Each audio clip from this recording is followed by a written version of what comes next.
Hey guys, today we are going to be painting a watercolor pumpkin. Do you guys like fall and pumpkin spice? Hope you guys enjoy the tutorial.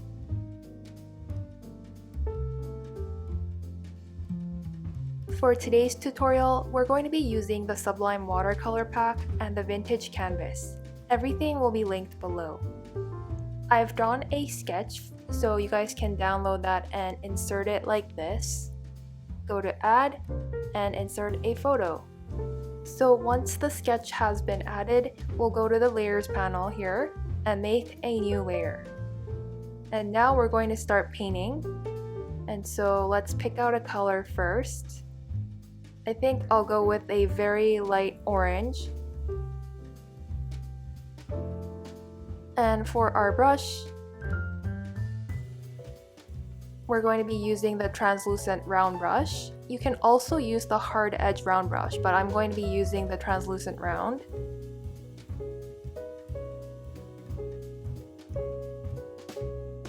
For the first layer, you're going to cover the entire pumpkin, so you just color the entire thing.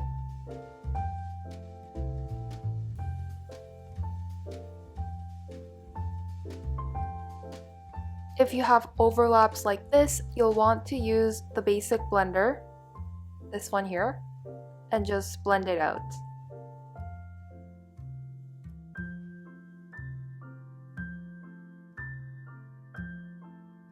After the first layer is colored, we're going to make a new layer on top and pick a darker orange and start to color each division of the pumpkin.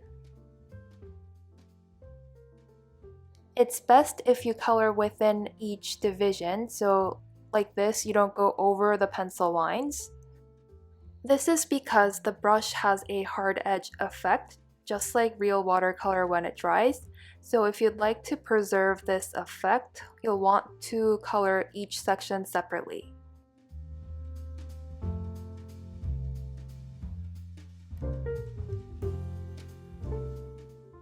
Just going to erase the bit that went over the pencil line. And then we can continue to color the other sections. After everything is colored, you'll want to see how it looks like without the pencil lines. And as you can see that hard edge effect between each division. Let's put it back on and let's make a new layer. And I'm going to pick out a darker orange. And using the same brush, we're going to paint the bottom portion of the pumpkin.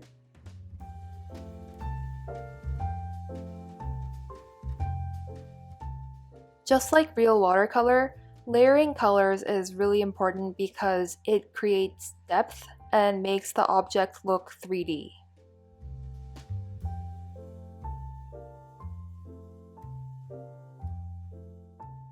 We'll color a bit of the top portion as well.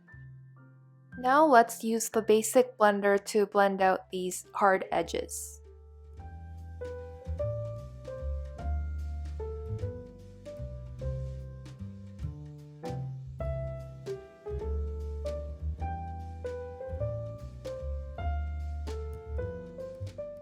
On the same layer, we're going to paint the bottom portion of the pumpkin again. We're using the same layering technique over and over again, and this technique makes the object look three-dimensional. As usual, let's blend this out.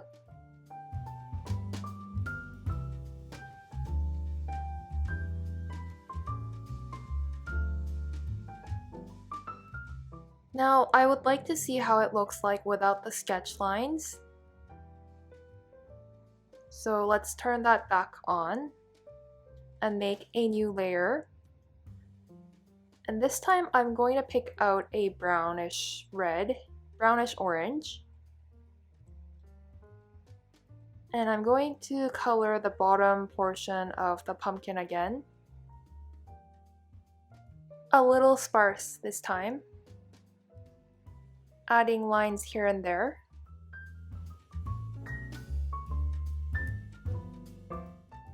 Now we're going to blend out these lines. But this time we're not going to blend carelessly. This time it's best to blend one side of the stroke line. So for example, I'm only blending the right side of each stroke. Once that's done, let's make a new layer, and I'm going to start coloring the top of the pumpkin. So let's pick out a green. A moss green would be good.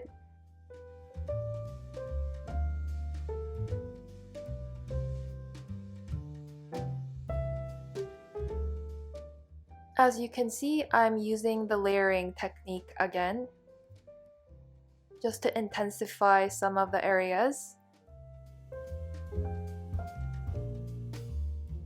Then I'm going to make a new layer, and I'm going to pick out a darker green and start painting the right side of the top. That wasn't dark enough, so let's add in a darker line here and there.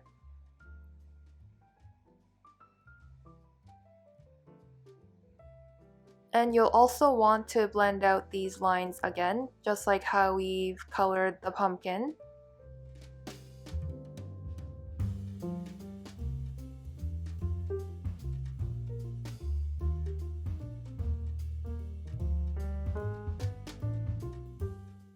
If you're happy with it, you can merge the layers together.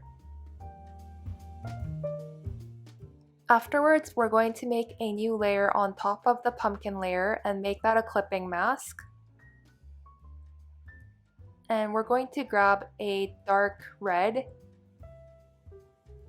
and use one of these stamps. I'm going to use bloom number 1, and you can use this stamp anywhere on the pumpkin, but I think it'll be good if you use it on the bottom and some of the sides, just to show that this pumpkin has like a darker area underneath.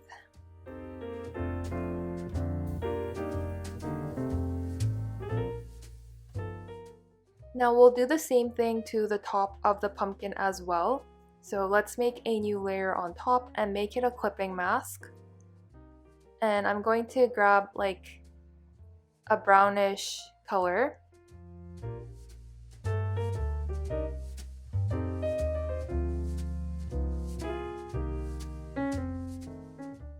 Okay, I think we need a darker brown here, so let's go back.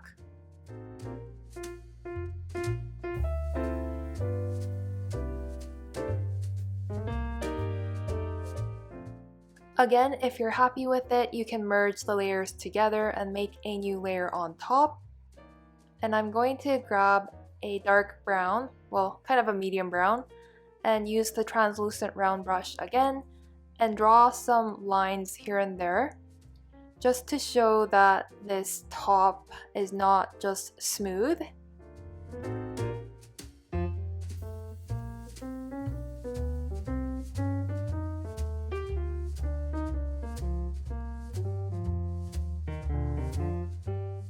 Again, you can blend very carefully to preserve the lines.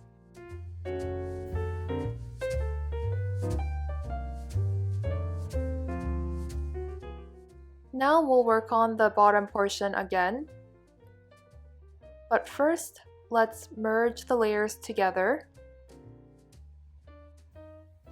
And let's make a new layer on top of the bottom piece and get a dark red. Using the same brush, we're going to make some lines here and there. That wasn't dark enough, so I'm grabbing a darker red.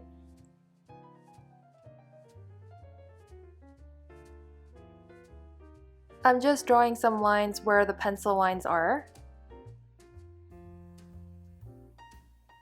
This is a great way to make the image look more 3D. And to the bottom, I'm adding some brown lines.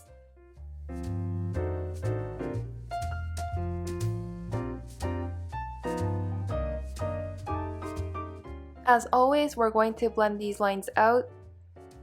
Make sure to blend one side of each line. That way you can keep the hard edge effect. Now that I'm happy with that, I'm going to merge the layers together and make a new layer on top. And this time we're going to pick out a very light whitish beige, and we're going to use the watery rough edge brush. And we're going to simply draw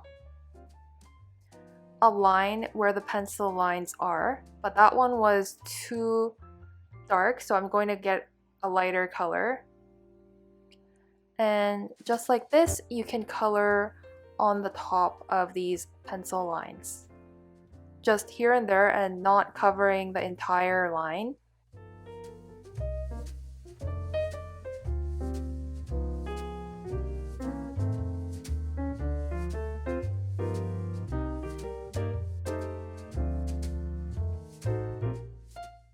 Now we're going to have to blend these lines so that it doesn't look like white lines painted on top, and to do that we're going to need a small blender. So I've created a free tiny blender that you can download, and you're just simply going to blend both sides of the line. So you blend the right side and then the left side of that stroke. So all you're left with is like a tiny mark of this white streak, I guess.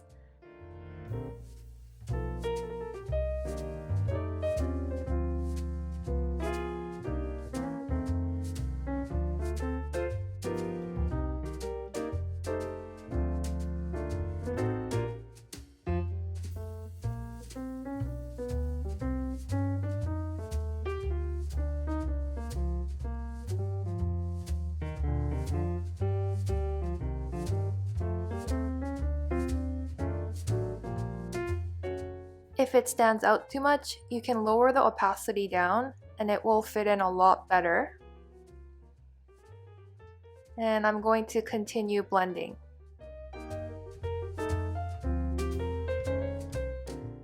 Now our pumpkin is done, and you can try to turn off the sketch layer to see if it makes a difference. I don't think it does, so I'm going to merge all of the layers together and resize it. Realistic watercolor paintings tend to look a bit more 3D when it is sized down, so feel free to resize it, especially if you're making clip art. If you have enjoyed this video, please subscribe and hit that notification bell. Thank you so much for watching, and see you in the next one.